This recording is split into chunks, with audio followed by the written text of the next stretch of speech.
Hello. How you doing, Doug? Doing well, doing well. Okay, don't all jump at once. Doug, what is the change in offensive coordinator and all that meant for you? I know you were obviously a steadfast defender of Daryl and all of that. So to have that happen this offseason and get to where we are now, what's that look like? It's been a change. Obviously, we're excited about it though because um, there's two ways you can go with the unknown. You can be fearful of the unknown, or you can be excited about it and the changes that are down the line. And I think with a lot of the new faces, the young guys, a new system, a new different energy, we're excited about it. We got an opportunity to put something here together, special again, starting. I don't want to say starting over, kind of reloading, if you will. Um, and it's an exciting time for us. There's going to be opportunity for somebody in that receiver group to step up and earn a lot more playing time. Just what have you seen out of all the guys, kind of beyond you and Tyler, who are more known out of the rest of the group? Well, it's still yet to be seen, just because in OTAs it's very hard for us to get a full breadth of visual between the receivers and the defensive backs and see what type of competitive nature the receivers have. I will say that all the receivers have come out here and they've really taken to the playbook. They've uh, they've put out good tape so far in terms of knowing their assignments and learning with the offense as we go. So it should, when we get to camp, when we get into these physical, I shouldn't say altercations, but when we get into these physical opportunities, I think there's a chance for us to just fly around and play football at a high level, just because there's not a lot of thinking involved. So I'm excited about that, and I won't point anybody out. I will say that we have a lot of good guys this year. Not to say that we didn't before, but I think these guys are all chomping at the bit to show and prove themselves. It's been a day since the national anthem policy was brought up. Is there a sense that you're getting from your teammates and how they're processing it? How you guys are talking about it together? We're still processing it, to be honest with you. It's a little traumatizing, so it's going to take us a while to process it. Do you think this has the potential to be more divisive than uniting? Absolutely, I think that the NFL really missed it this time. What did you think of what President Trump said today about it? He's an idiot, plain and simple. I mean, listen, I respect the man because he's a human being, first and foremost, but he's just being more divisive, which is not surprising. It is what it is. But for him to say that uh, anybody who doesn't follow his viewpoints or his constituents' viewpoints, should be kicked out of the country. It's not very empathetic. It's not very American-like, actually, to me. It's not very patriotic. It's not what this country was founded upon. So it's kind of ironic to me that the president of the United States is contradicting what our country is really built on. Do you expect players to come out and protest still? Still yet to be seen. What do you think would have been a reasonable solution or compromise or something like that? Um, I don't know. I know that what they did was not it. Um, if you're asking my opinion, I think that in conjunction with the NFL, the way that things were going, I felt like on the Players Coalition side of things that we were coming to an amicable agreement and relationship and working towards initiatives and causes that we wanted to see as players addressed. I thought that you would see the demonstrations and the issues within the NFL dissipate. But again, when you stoke the fire and you inflame a gap that was really dissipating at the time, diffusing, you cause more problems. And again, that's why I say I think the NFL missed it. You're doing your work on the field. You're preparing for the season. You're doing all sorts of stuff off the field. How tiring is it to then have to address these issues because of policies like the one that the NFL put? Um, that's a good question. I don't want to say it's exhausting. I will say that it's a challenge. It's a challenge that I've been willing to partake in and to take on, and you know, I, it pulls at the heartstrings. I can't lie; it was very emotional for me yesterday to read Roger Goodell's statement, specifically the part where he says in the same breath that it was disappointing that the narrative had been misunderstood, that our players were unpatriotic, which he stated was completely false. But then in the same breath, the next statement saying that everybody will stand and respect, as if what we were doing before was disrespectful. You know, again, it pulls on the heartstrings because the demonstrations, the reason why we were even having the conversation that we were having was because there was a loss of life. You know, and it's not, again, say what you will, was never about disrespecting the flag or our military or anything in that regard. It was about saying that the loss of life that was happening in a particular community, there was frustration and enough was enough. And and athletes, celebrities who have a platform to speak up for those who don't have a platform wanted to use their platform to do just that. Um, so it pulls on the heartstrings. It's a challenge. It is frustrating. I will say that football has always been my release. And so I'm thankful that I get to come out here with my teammates every day and really, as a team, demonstrate what unity should really all be about. And I wish that our president could come and see what it really takes to unify a team, a nation, a group of people together. As players, how do you make something out of this now? How do you make a next? If the policy's the policy, Mhm. you weren't consulted, but how do you now go from here to get something positive out of this policy? I don't know. I think that it's an emotional hit first and foremost, so we'll deal with it as that. Secondarily, it doesn't impact any of the things that we're doing off the field as players. Of course, you know, it's been documented about what the Players Coalition is doing, what players around the league have been doing in terms of social justice initiatives and trying to impact the communities that they represent and that represent them in a positive light. So that's not going to change, regardless of what the NFL implements or what our president says. We're still working towards solving the lack of equity in the communities that we've come from and that we want to see the changes in. So that's not going to change.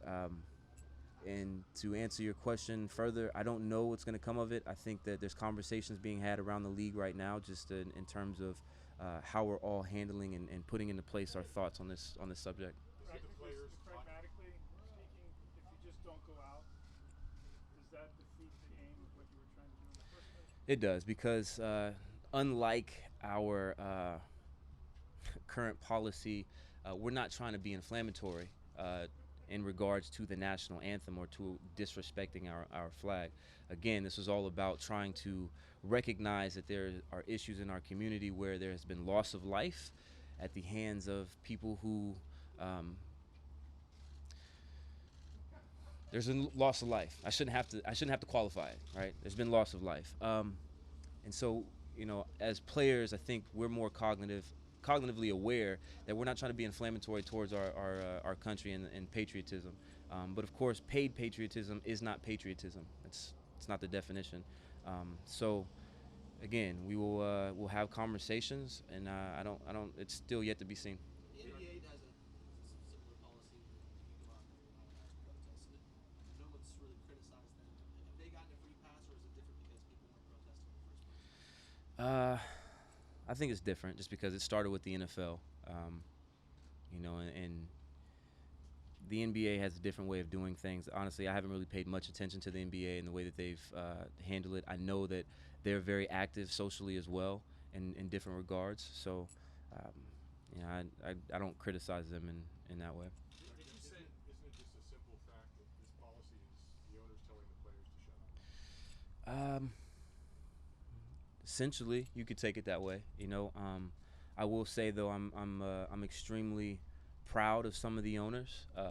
Even though the NFL itself as a whole wanted to demonstrate this as a unanimous decision, it truly was not a unanimous decision.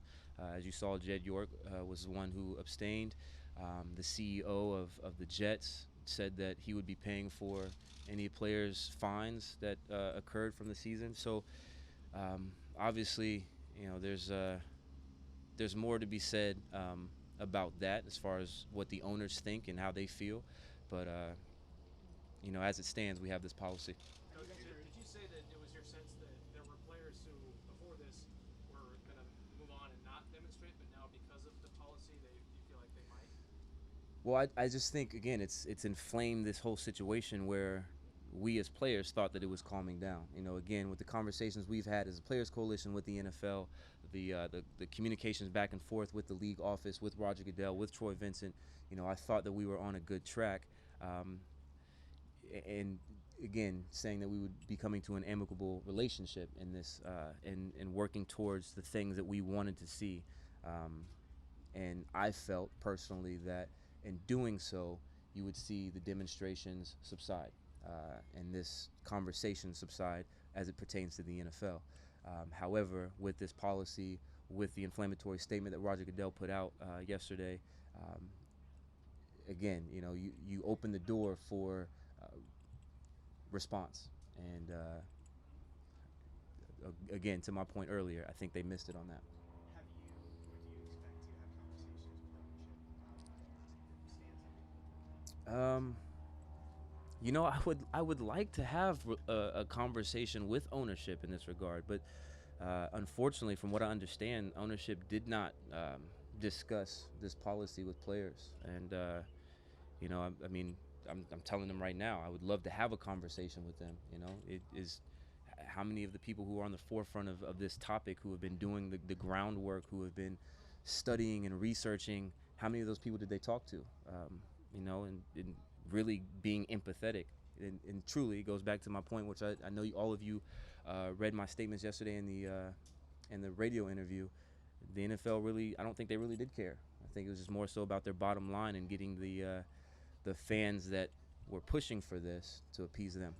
Doug, in general, can any progress really be made with the league and the players if it feels like the owners don't care about the concerns of black people and what happens to them in the community? It'll be tough to see how that transpires in the NFL. I think the relationship with the NFL and the players itself is again, it's to be seen. But I go back to my earlier statement. This doesn't change anything for the players of what we've been doing off the field. The changes that we were trying to make and the changes that we're going to make, it doesn't change that. It is just disappointing that the NFL has not seen that the majority of the players in this locker room, who the majority of them are African American, and how this impacts them, that the NFL was reluctant to reach out to those players and see why this matters to them so much. And I will speak on behalf of those who did not take a knee, those who did not demonstrate in any way that, in any other way, right? I didn't take a knee. I didn't raise a fist. I didn't sit down. I stood. However, I'm sitting here telling you that I'm disappointed in the NFL's policy, and that's just because of the way that they went about it and the lack of communication that they had with the players who they're supposed to represent. Seems like the consensus is that the NFL botched the execution of this, but is it illegitimate of them to consider the bottom line, and if they think they're losing fans, to take action and try to get them past? Absolutely not. And I want to clarify that. I want to make sure that is well understood. I am not saying that as a business that you don't have the right or the power, the control to do what they did. I firmly understand that's what we live. That's how we live in a capitalistic system. However, there's a difference between what you can do and what you should do. And again, I think the NFL missed it on what they should do, as it pertains to this topic. What's it like going out there? I mean, no Richard, no Cam, no Earl at the moment. Does it really seem a lot different out there without those guys? It does. The energy's different. Obviously, if Sherm was out here, you'd be a lot louder. No, those guys, honestly, with those guys leaving, or some guys leaving and some guys not being here, it's sad. It changes the dynamic of the team in some ways. Obviously, like I said, the energy is different. And for me personally, I've been on this field for going on 8 years now with those guys. And so when you come out here and that 25 is not out on the field, it's emotional. And at times it's sad because I've grown up with him in the system and this organization, and we built something special here together in terms of the culture and the championship atmosphere. But again, going into the unknown, there's a level of excitement because we have an opportunity to continue that and bridge the gap between what has happened in the past and what's new, and hopefully continue that championship legacy. What's the personality of this team going to be now, Doug? That is still yet to be seen. I think a lot of guys have a lot to prove. We have a lot of young guys starting now in places where they weren't before. Guys having to show who they are as men, Again, these are, I want to reiterate, these are men in this locker room, human beings. So they have to demonstrate who they are as human beings, as men first. And then that identity will start to reveal itself. And I think, again, I'm really excited about it because the guys that we've brought in this year, they're quality guys.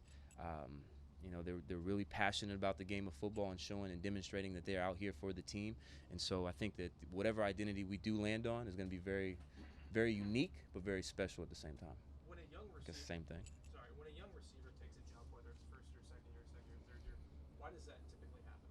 What clicks for them? From first to second year? Yeah, or whichever. When young receivers in general. Yeah, I'll say from the first to the second year, the biggest jump is realizing the speed of the game. Obviously, when you come from college to the NFL, the speed of the game can be a culture shock, if you will. And then also you're learning an entirely different system sometimes. And so it takes a level, it takes some time to get to the level where you can just go out there and play free. And so I think that that's the biggest aspect to it. Is it takes time for guys to learn the speed of the game, learn the offense that they're in, and then go out there and play free like they're used to when they were in college. Anything else? Thanks. Thank you.